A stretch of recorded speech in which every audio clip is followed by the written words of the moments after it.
every night are we? Okay, thank you so much, guys, for joining us today for this webinar that we're having, the first of its kind. And it's a privilege that we have to do this, and we get to do this on the Black History Month in February. And right, maybe before I take much of your time, I'm just going to give you maybe a quick 1 minute each to just give us a quick background about yourselves and just introductions. And well, I'll start with the order on how you guys appear on my screen, from Tina to Zainab to Meta. Did I say the name right? Oh, it's Fatmata. Mata. Yeah. Okay. Yeah. Thank you. Oh. All right. Thank you. So I will take off then. So my name is Tinashe Mudiwa. I am a family nurse practitioner, board certified. I'm Zimbabwean born, American raised, and I am also an author of my book, which is The Sacred Current: Swimming Through Silence to Strength. I have so much joy that we're able to do this today. I look forward to just speaking and also hearing and also growing with individuals and everyone that is around.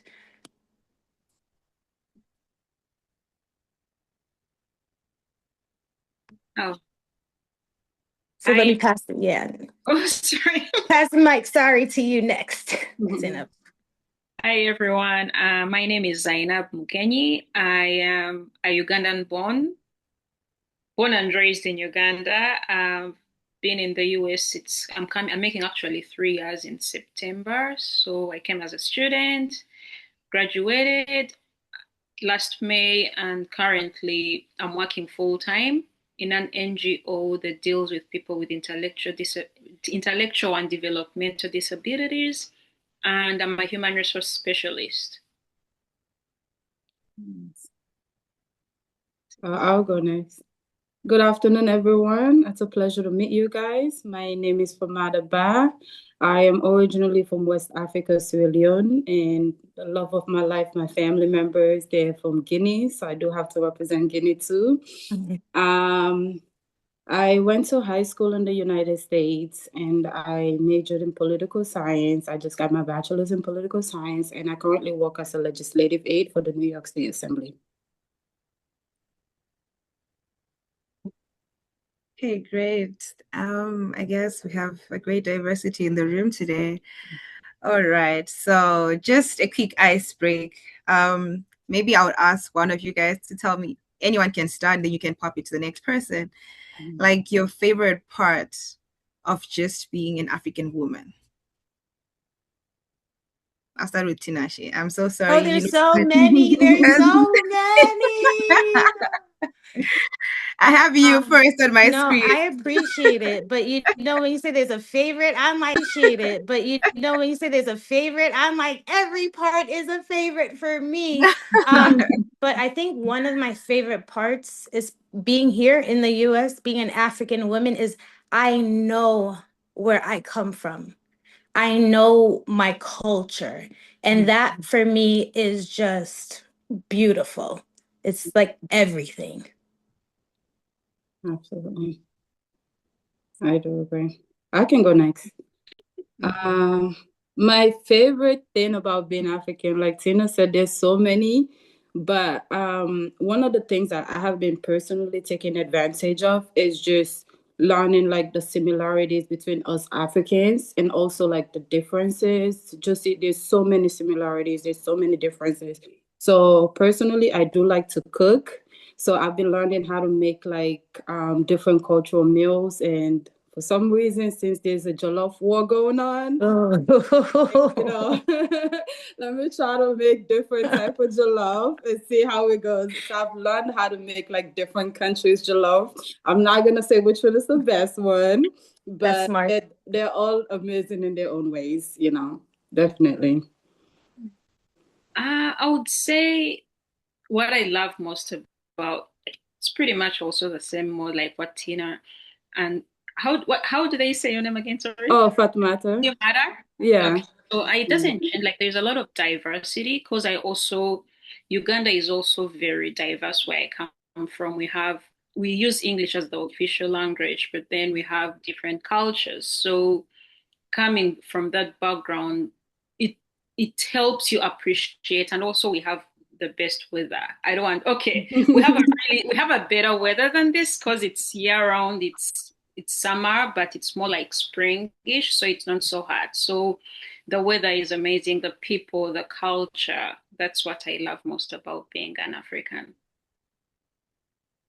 Okay, great. Then I guess I'm going last. I almost forgot I'm also in the mix. Okay, what I love about just being an African woman, honestly, I don't think it's just about being an African woman, but just being African. For me, the highlight is our hair. It's amazing. I just love it how it's just different. Like I love it in the summer sometimes when I get to walk around and everyone's just like, wait, can I just touch your hair? I'm like, you know where I come from, you just like walk and people just look at you like there's nothing going on. So I really think it's something not really that big, but it's something that's just nice about being African. Okay, thank you for that. That was fun. All right. So let's start unpacking what we have today and going into the core of our meeting today. So, how I'm going to give this approach first, I want you guys to tell me from your different fields how you think that women are being supported, especially African women, and how do you also think that where you are working or the field that you are in, women are also not being supported. Like I want the cons and the pros of that system and how you've made your way out of that. Tips for somebody who's maybe like me, just a recent graduate and you're starting in, and then maybe tips for somebody who's been in there for the longest and they feel like it's not whether at all. I've given my hardest push and I'm like hitting a hard rock bottom and I don't think I can get out of this. And this one, I don't know, maybe should I go first? Zainab, I'll make you start. Your smile is inviting, I guess. When you say how women, I would say Africa, like when you talk about Africans, unfortunately, I'm the only African in my office. Yes, I would say I'm the only African in the office. The rest of my employees and my bosses, none is African. Some come from, I would say, these islands. There are some people from St. Lucia, but there is no African. So there is no one I would say I relate to in regards to the background. But of course, we have some blacks because I would say we have blacks, but they were born and raised in the US. Others came from the different, are they called the islands that are next to the US? But I would say the kind of work that I do, HR, is mostly female centered. So there is a plus for that. We have on our floor, I would say I think 90% are all women. So that's a good thing. And there is also something which I appreciate because they are on the corporate. There is a corporate ladder, so there is no like, oh, I'm a man, so I'll be like, it's mostly female dominated, and also female have the opportunity to be the heads of departments, to be the CEO, so I feel like at least with that is evident, and we see it very much in my workplace. I don't know if that makes sense. Then you said something else about helping. How there is a question that you said about someone like who has just graduated now, like you, how to navigate. Is that what you asked? Yes. So I was giving two scenarios of somebody who is already an African Black woman who has been in the system and you feel that this is how they've been supported or this is how they've been facing challenges. And then there's also flip side to it, somebody who's right at the entry of the system.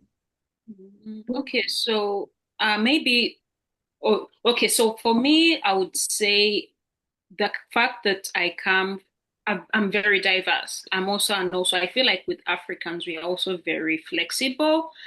I mean, by the time we came from our countries, miles and miles away to come and try and make a difference. So what I see is that the kind of flexibility that we come with helps us to open rooms, to open doors for us. It all comes back to focusing more like pushing yourself, because I feel like the more you push yourself, the more you will be recognized. Because I also joined as an intern, and then eventually I got the full-time job. But then it all started with like, yes, you have to work extra more than other people, but then also they start recognizing, oh, actually, she's really good at what she does. She's very hardworking, and then it's through that your work speaks for you. So I feel like maybe that's what I can say. I don't know if it makes sense. It does. Yeah. Thank you. All right, I'll have you, Tina, go next. So for me in the healthcare career, it stems a little bit different, right? And I'm going off of systemic based, right? In the healthcare sector, there's not that much representation of Black persons, let alone a Black African, let alone a Black African nurse practitioner. That's a woman, right? So for me, I had to really understand my value and my worth because day in and day out, when you go into systems that tell you that you may not know enough or that you're not good enough or that there's something wrong with your thought process, you then kind of take it in and absorb it, right? Fortunate for me, through my career in nursing, that's actually what really built up my strength. I had Black women who were role models and who were so caring and pouring into me because they also understood that the diversity in me was going to be so impactful before I even knew it for myself. So now, as I as I transitioned out of a hospital setting into now the community setting, I also then realized even bottomer of a totem pole. Even bottomer is not a word, but it was like at the bottom of a totem pole that I went into. Because when you go out in the streets and you're taking care of people, they don't know who you are. You have no preference. You're only just yourself. So a lot of times when they see a Black provider or a Black woman coming in and then an African woman, the question is, oh, where did you get your education? Oh, are you from around here? But that's not the basis. Where I'm from should not change the core, which is me having to take care of you, right? So in my career, the things that I would tell somebody who is now venturing into this career is that take away the skill sets. The skill sets are the things that are going to give you the compound interest when you leave the hospital setting or when you leave any setting. When you leave with things that are impactful in your mind, nobody can tell you the things that you don't know, right? And when you leave with the things that are skills, tangible, things that you could do, nobody then can say you're not able to do this or do that. So for me, in my healthcare sector, those are the things that I picked up. And that also gave me more power and more a certainty that when I have my own practice, I will practice the way that I know because I'm not just practicing off of medicine, giving medication. I'm practicing off of the African way. You know, when you're home and you get sick, they don't give you just medicine. There are these herbs that you're given to drink. You know, there are these exercises that they tell you to do. There's these, movements that they tell you to release. So now for me, because I grew up in that type of environment, that's really the type of care that I give when it comes to my patients. Great. Thank you for that response. You can go ahead. Okay. Thank you for that question. That's an amazing question. And thank you guys for all your answers. It made me reflect on some of the things, and there was a lot of similarities. For me, one of the things I would say there's not a lot of diversity in the upper level, but I see like so many people walking towards getting to that level. So there's a lot of the younger generations who may not necessarily be assembly members, but like there's a lot of beautiful women who are so smart, so intelligent, walking their way up. So I do have hope for the future. I do have hope that in the years to come, things like we're going to have more women, we're going to have more Black African women in my sector, in my field. For somebody pursuing what I'm pursuing, I would say don't be scared to walk into rooms that you might not be familiar with, that people that people that have the same skin color as you. don't be scared to walk into rooms that may not necessarily be familiar to you. I am a Black woman. I am African. So when I walk into a room, I've been in rooms where, and this is not just to my job, but I've been in rooms where I went to debate with fellow students and things like that. And I don't know why, but they perceive as I'm gonna be a soft debater, you know? And then I ended up being the one that hold them all, because even though the whole room will say yes to something, if I don't feel like it represents what I stand for, I'm gonna say absolutely not. You know, sometimes you have to speak up. Sometimes you have to not be scared to say no. And I know it's scary and I know it's challenging, but you have to trust your guts, you know? And don't always be like the first one in the room to speak up.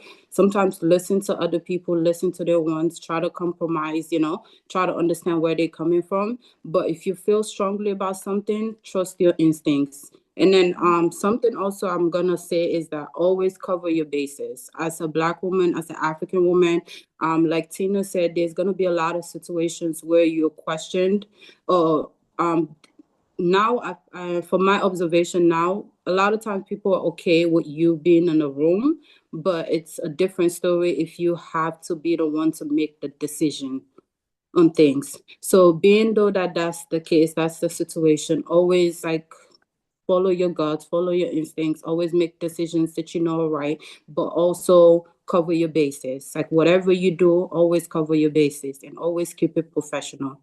One of the things I would say I'm really thankful for that I feel like have really helped me because I come from a very respectful background. So being respectful to other people, even though I didn't know them, I didn't have the connection or things like that, just my mannerism and the way in which I approach them has helped me a lot.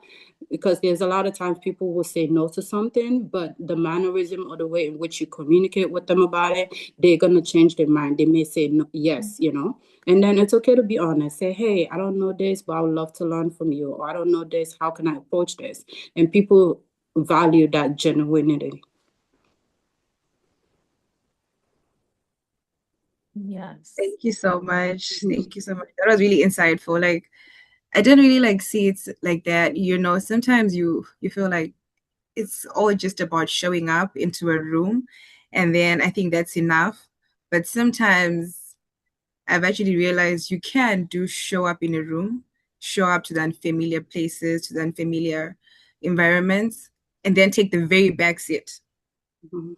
You have shown up, but did you really accomplish the assignment? Maybe not. It was good to be there, but probably your presence was barely felt or not felt at all. So I think that really helped me as well.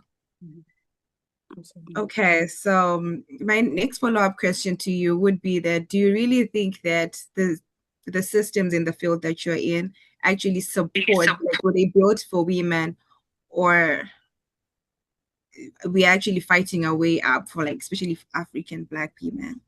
Do you think from your experience, did you ever feel like this system was actually meant for somebody from where I'm coming from, or you had to be really resilient in the process? Well, I'll jump in. So for me, right, historically, the system has not been built for persons of colors, right? So already for me, I already could tell you like, no, it was not built for us. But the beauty is that now with the information that we have at hand, we can make it for us, right? There's more representation in color, right? There's more knowledge now that internet and that's accessible through the technology sectors. So you're not just walking in blindly and just accepting anything a person's telling you. You could do your research beforehand. A lot of times the expectation is because you are a provider, you should know all this stuff, but providers also don't know everything. It takes a stronger person to tell you, okay, you know what, we're gonna do this. These are the steps in order to figure out what the answer is. Versus, I know exactly what we're gonna do, and then all of a sudden, it just goes left. I think that the the more you unveil just removing of color, the more you actually get to the root, which is the core of the person, and that is easier to care for, right? I also believe that the the the more we speak about what's hurting us, the more we actually heal as a whole. When a woman is in pain, like say cramps, for example, and nobody knows, and she's still fighting through doing her job. Oh, she's amazing, amazing. And then all of a sudden, boom, she has this surgery that she has to go through because she's been bleeding and nobody knows. They look at that Black woman as like, oh, she's doing everything, she's wonderful, but she's hurting inside.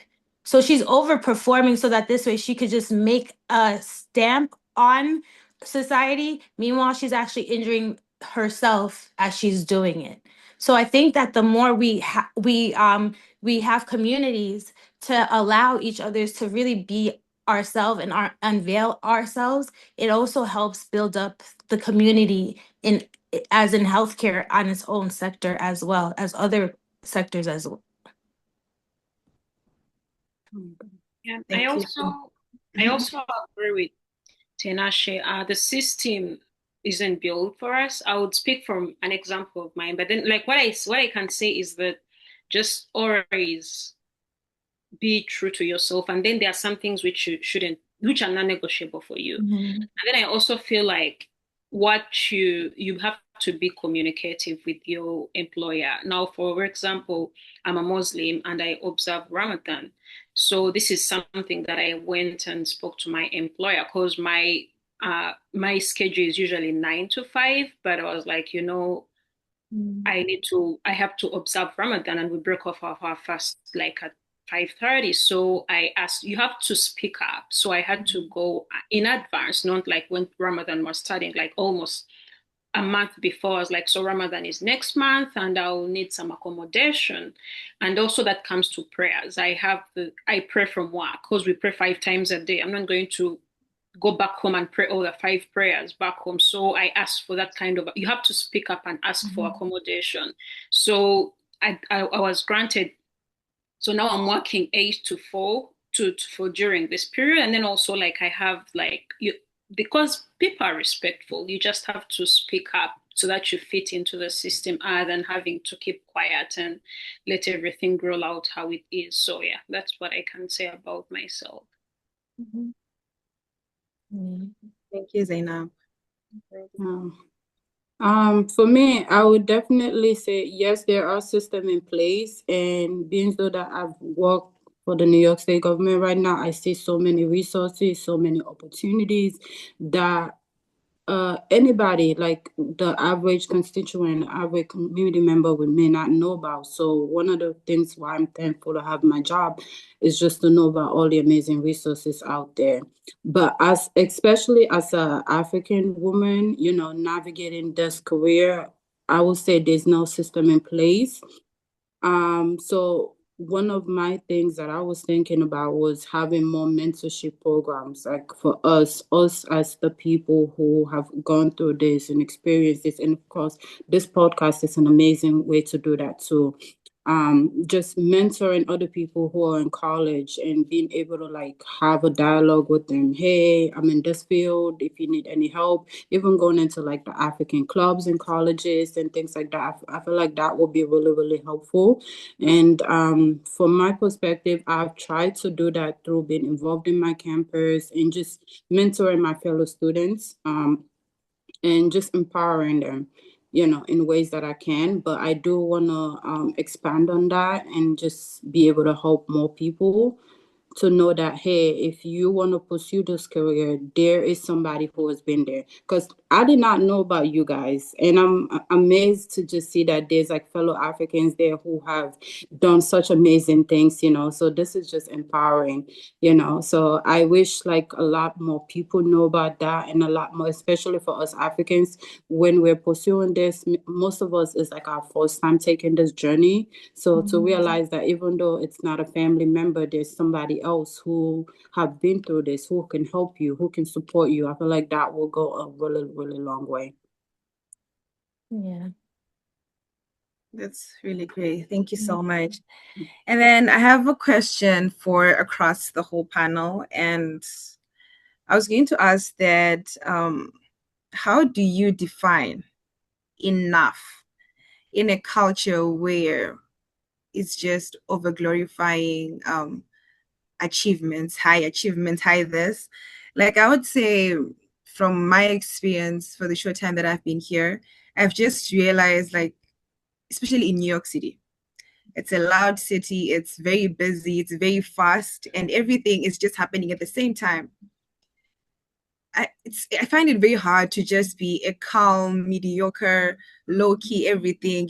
It's like every day you are trying to chase this achievement. After this, you feel like, okay, fine. When I get this certificate, when I get this award, I feel like I would have done it all.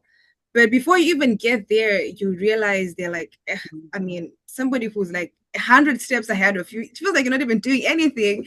And it's like right now I've put in all, like, everything that I can put in, and then now you're like, okay, at what point do I say this is enough? Can I stop, or can I just chill and just be content? How do you, or how have you guys navigated in this type of culture and system? Anyone can take it. I can go first. So I relate definitely Zillah to what you're saying. I am trying to pursue a career in law. So everybody that's around me, they're so amazing. They're very competitive. If every time I accomplish one thing and I look around and they have done 3, 4 things, in a way, it is a motivation for me because it makes me like want to push harder. But at the same time, it's like very draining because I'm like, with all the things that I've accomplished, this person has done more, or there's these opportunities. But I had to remember that I am not in the same circumstances them, A lot of them, a lot of the people already have built-in support systems and things like that, or they may not be going through the same thing I'm going through, working 2, 3 jobs, or they may know who to call and ask if something is going on. One of the most difficult things I feel like about even not accomplishing all these things is not knowing about the information at the right time, or not knowing about the information that is available, So I have learned to cut myself, or I am working on it. I won't say I have learned, but I am working on it to cut myself some slack and know that enough, the word enough is enough for me when I feel like it's enough, not when somebody else feel like it's enough. So having my own standard of what I think is enough, and just being able to reflect every time I have negative thoughts on, oh, I can accomplish more, this, that, and stuff. I try to remember the things that I've been able to accomplish, the things that I've been able to do without knowing anybody in the field, without being able to know how to navigate it, and just walking into rooms and just do everything that I've done. And I try to appreciate the mistakes that I've made along the way too, and just figure out how to learn from that. It's beautiful. Thank you. Thank you, Tina. Oh, Zainab, it's okay. Go ahead. I feel like my answer may also be the same with Marta, because I feel like there is always something. Work will never get done. But for me, I think what I always say is that me as a person, I always put my mental health first, because there's always so much to do. And like I had mentioned, when I started working, yes, I have done HR before back in Uganda, but the HR in this country is way different. First of all, our country is way bigger. It's a whole continent. So there was a lot that I had to learn. I had to learn, oh, if I'm like running different background checks for eligibility of people to work here. These are things people in Uganda were just different by cultures. We spoke, but then here people have different ethnicity. People have different this. There's being authorized to work. There is, so I had to learn so much, the different, what states, what this, where, like everything. So, but then at the end of the day, I just feel like, you know what? You pat yourself on the back, and then you're like, look at how far you have also come, and don't feel like you have to strain yourself, because Mara said, now for me being from an African background, I started working with people who were already born and raised in the US. They didn't have to learn about the different institutes, because we run background checks with where people studied. The universities I am familiar with are Ugandan, but then I had to put extra effort to understand, okay, is this person, where are they from, what like understanding these things, which are way easier than people who are born here. So I had to put in extra work, because you also don't want to come off as incompetent. You have to put in your work to like be on the same level as people who have been privileged to grow up in this system. But then just don't over forget about your mental health. Just pace yourself and know that you as a person, you're enough. That's what I can say. And now Zainab just took all the words right out of my mouth. I appreciate that, because I look at this question, right, as a mental health question, right? Like, so a lot of times for me, I filter things and like, okay, what's going to affect my mental health? Because once it affects the mind, the body follows. So when it comes to the repetition of I am enough, you are enough. And when you say that, it's almost like this chemical just starts to pop, pop, pop, pop, pop inside of you. And you have this assurity that if you look at me and you think I'm not enough, then you're looking at the wrong person, because I know I am enough. It gives you a stance of knowledge that no matter what somebody thinks, somebody says, or somebody tries to, bulldoze over you, okay, that's enough for you, but I'm enough, right? Nobody can take that sensation out of your body unless you allow them to.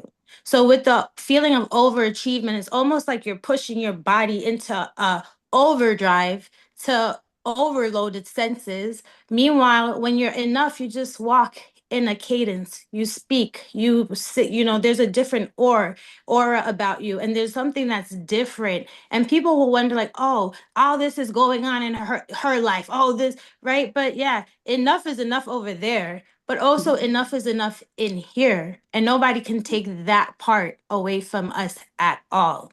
So we're always enough. And actually, we're more than enough. We dim it down to be like, okay, I'm enough. But actually, we're more than enough. Clock Thank you that, so much. Tina. Clock that.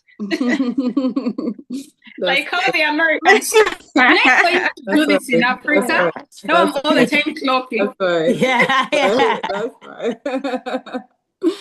No, that was really passionate. You're like, you know what, right? Enough. I'm enough, right?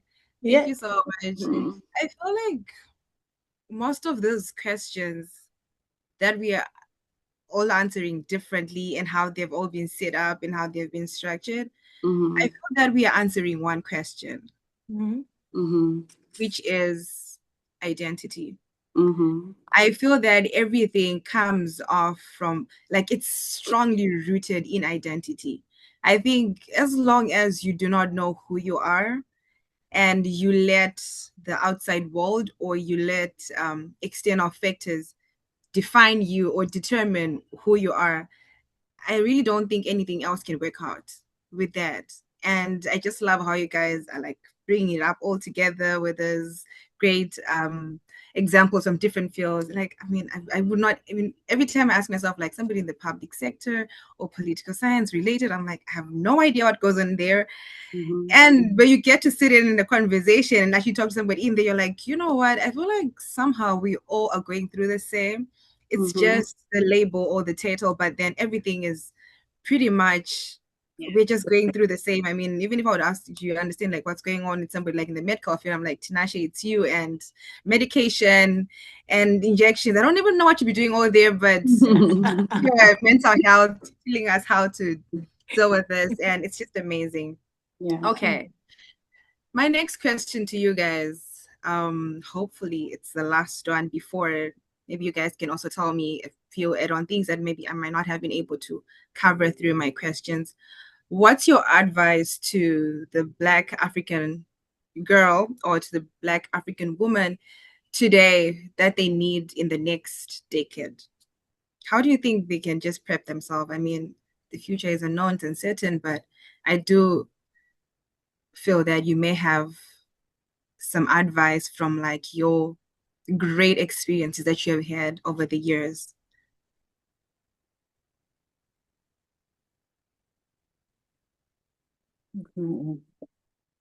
It could not be in the exact 10 years, but at least for the next future, like reflecting, going forward, how would you think, like, would be some advice that you would give to a woman leader, a Black African girl, Black African child somewhere? They could be a teenager next, they're like becoming an adult, or they're already an adult, but getting into the peak of adulthood. Like, what do you think could just be something you would give them as advice from your experience that has worked for you? Yes. Maybe like what I can say, because that's a really broad question. Zillah, it's like a massive, you're making me feel like as if I have 50 years of experience.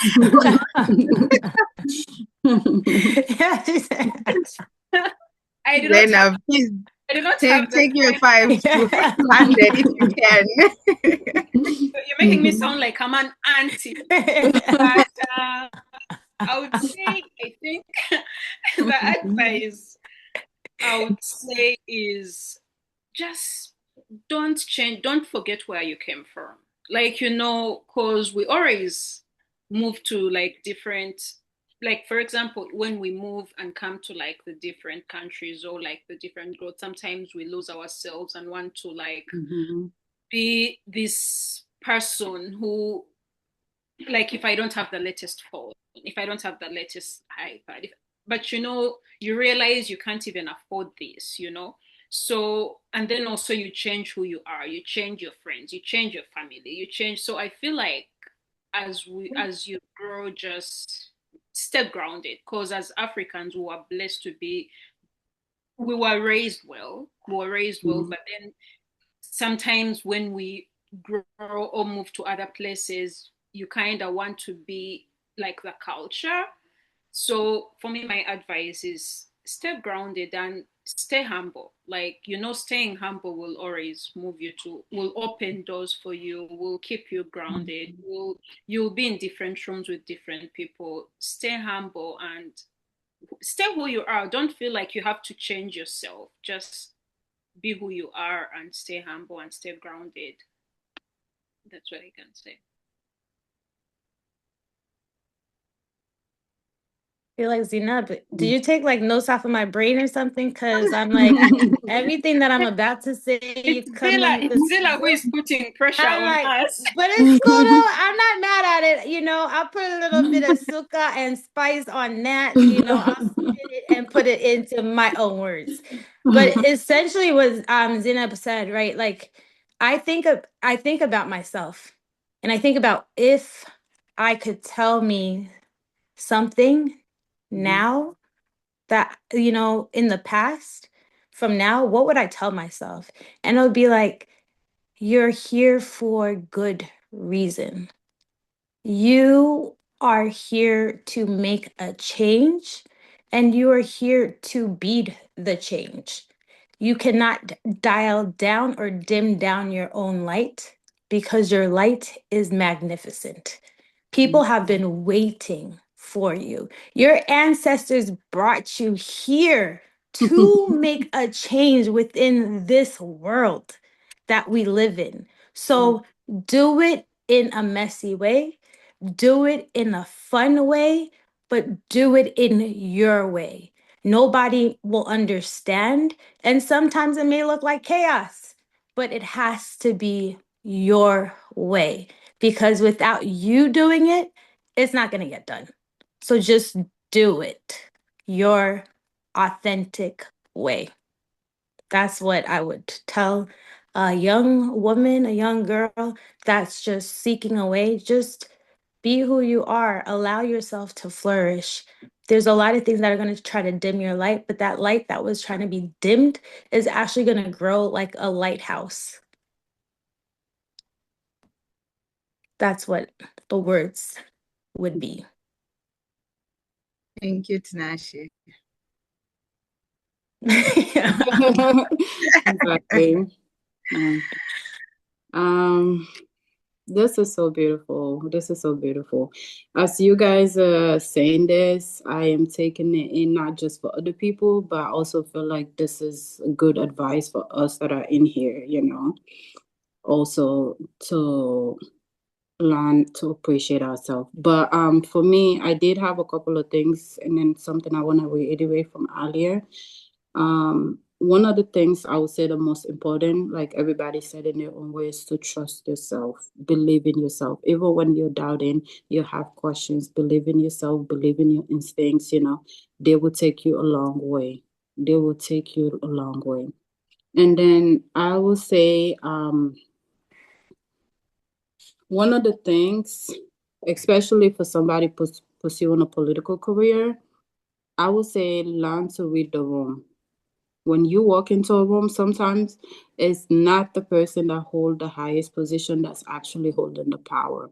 Learn to read the room. Few seconds. When you walk into a room, you read the room, like that will take you a long way. You can know how to navigate, you can know how to maneuver with things, but don't underestimate anybody.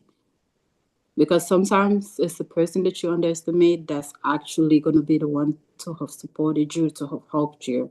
So read the room, but don't underestimate anybody. That's like really, really important. And then I would say also to try to give yourself some grace, especially during the hard times. I think Tina mentioned this where she said also to list the good things that you've been able to accomplish. In as much as you're listing things that you want to accomplish, also mention and list things that you have been able to accomplish. And then don't put yourself in the shadows. Zainab also said this. Don't put yourself in the shadows.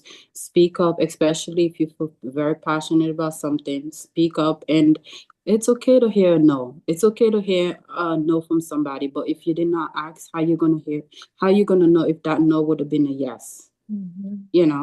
But it's always okay to ask questions, and it's always okay to speak up. And when you speak up, sometimes people cannot read your mind. They cannot know what you're thinking. They cannot know how something valuable and important it is for you until you actually let them know, So sometimes it's not that people do not care or they're ignoring you. It's just that they don't know, So like, it's good to speak up.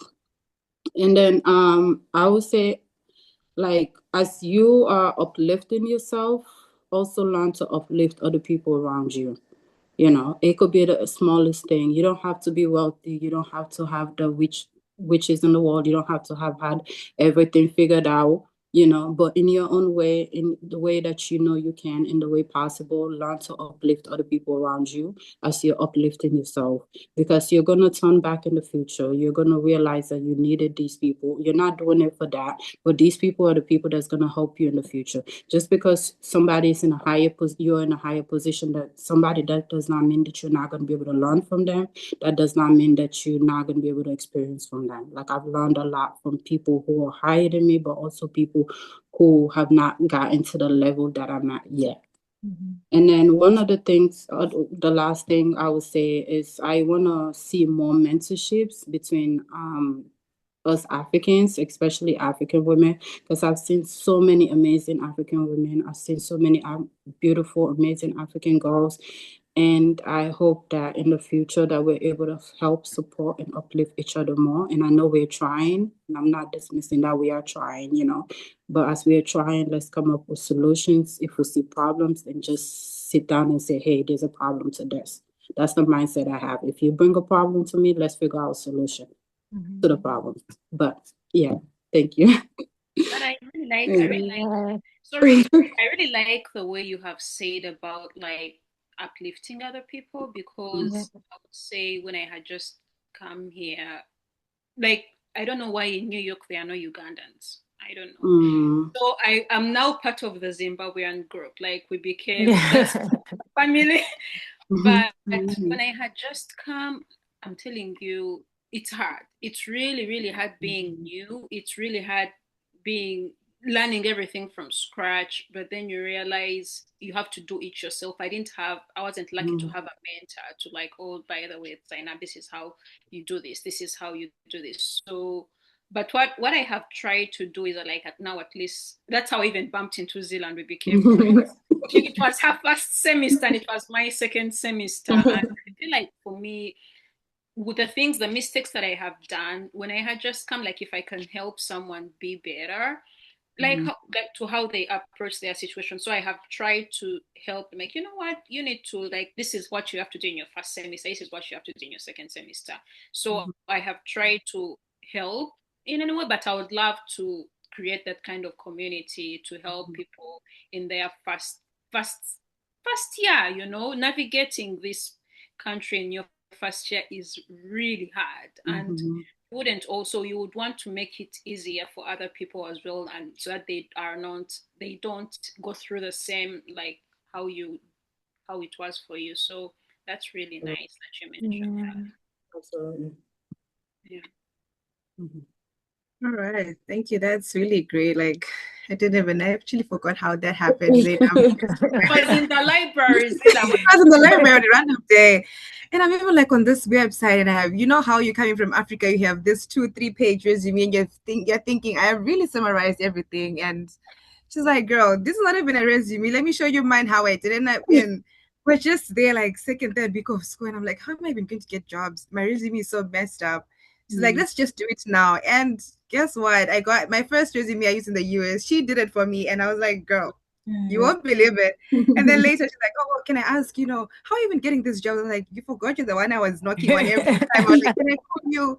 Is it a good time to talk? Is it so, it's just amazing how we then just get communities out of this. And today she's like a whole professional HR somewhere. It's just amazing to see the growth, of someone you are like, girl. The other time I was like crying, like, girl, how do I go about this? How do I go about just a resume? I'm not even figuring it out. Interviews. Now I'm like interviewing her before her interview. I'm like, Zillah, what are you paying me for all That's this? good. Yeah, it's just amazing. No, thank you so much. This was just great. I mean, I think it's even something I needed. I thought it's just going to be sitting there, listening, asking questions, but in the process, you actually get to also learn and get some things to take away, and also get some things that you're reminded through the conversations. And yeah, thank you. That's all I had from my end. We have 2 minutes. I guess we're right on time. I do not know. I can share some 30 seconds each. Any last words, anything? Yeah, But so that's it. for me, sitting in here is just so illuminating to just see how beautiful women are, and how beautiful we sound when we represent each other. The level of care, and also the level of honoring, and also the level of community that today built touches on a different level from like my heart. I've had, like, for me, the pleasure of Zillah essentially being my sister, and that was because she sought me out, and then I extended my hand to her, right? And that to me is honoring what love is. So today I just have so much gratitude that I was able to sit in love and even grow deeper, with my love and care when I now exit out into and venture out into this world.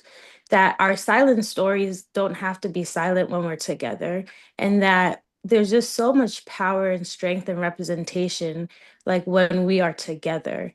This is one of many, but I see this actually being like, the beginning of just a nuance. So I'm so grateful to just reintroduce myself to those who I've known, and actually introduce myself to those who now I will be in communication with. So thank you. Thank you.